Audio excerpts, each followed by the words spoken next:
మాది వ్యవసాయ శాఖ ద్వారా ఈ స్టాల్ ఏర్పాటు చేయడం ఏంటంటే మేము ఎఫ్టీసీ రైతు శిక్షణ కేంద్రం ద్వారా మేము వ్యవసాయ శాఖ నుంచి స్టాల్ ఏర్పాటు చేయడం జరిగింది.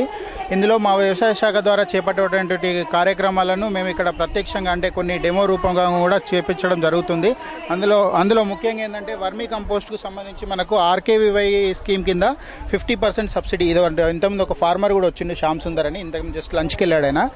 ఆ ఫార్మర్ ఇక్కడ మంగపేట గ్రామం రైతు ఆయన 50% సబ్సిడీ మీద 2007-8 సంవత్సరంలో మా వ్యవసాయ శాఖ ద్వారా ఆర్కేవీవై కింద 50% సబ్సిడీపై వర్మీ హ్యాచరీని తీసుకోవడం జరిగింది.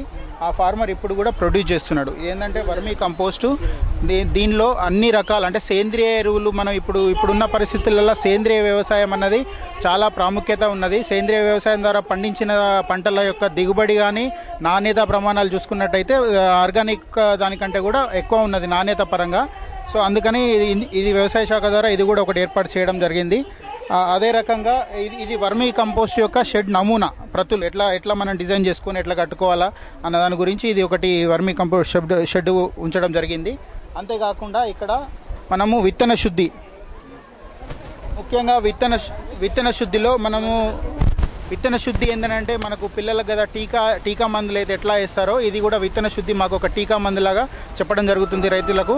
ప్రతి గ్రామంలో కూడా మేము ట్రైనింగ్స్ కూడా కండక్ట్ చేయడం జరుగుతుంది. ఇదే కాకుండా ట్రైనింగ్స్లో కూడా వాళ్ళకి ఎట్లాగా విత్తనం శుద్ధి చేసుకోవాలా చేసి చూపించడం జరుగుతుంది.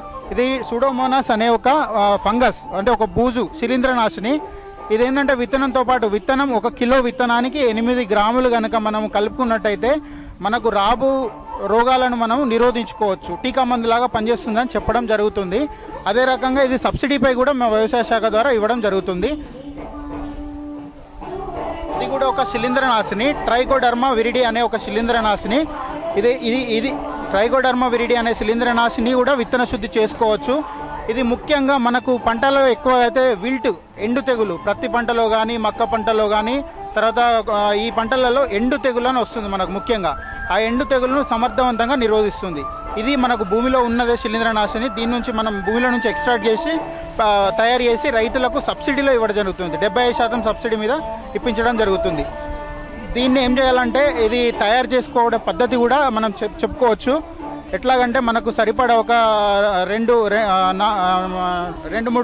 గంపల పశువుల పేడ తీసుకొని 200 కిలోల పశువుల పేడ తీసుకొని ఒక 2 కిలోల ట్రైకోడర్మా విరిడిని దాని మీద వేసుకొని ఒక చెట్టు నీడన కానీ గుడిసె కింద కానీ వేసుకొని దానిపైన ఒక గొను సంచులు వేసుకొని ఒక 4-5 రోజులు కనుక మనము తేమ ఆరకుండా పదన ఇచ్చినట్టయితే దానిలో ఈ శిలీంద్రం అనేది మల్టిప్లికేషన్ జరుగుతుంది. అంటే మనం ఇచ్చిన దానికంటే సంఖ్య అది పిల్లలు పెడుతుంది అనుకోరాదు, మన భాషలో చెప్పాలంటే సంఖ్య పెంచుకుంటుంది.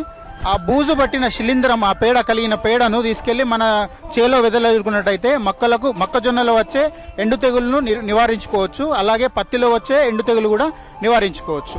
అదే కాకుండా విత్తన శుద్ధి ద్వారా మనకు రాబో రోగాలను కూడా కొంతవరకు అదుపులో ఉంచుకోవచ్చు.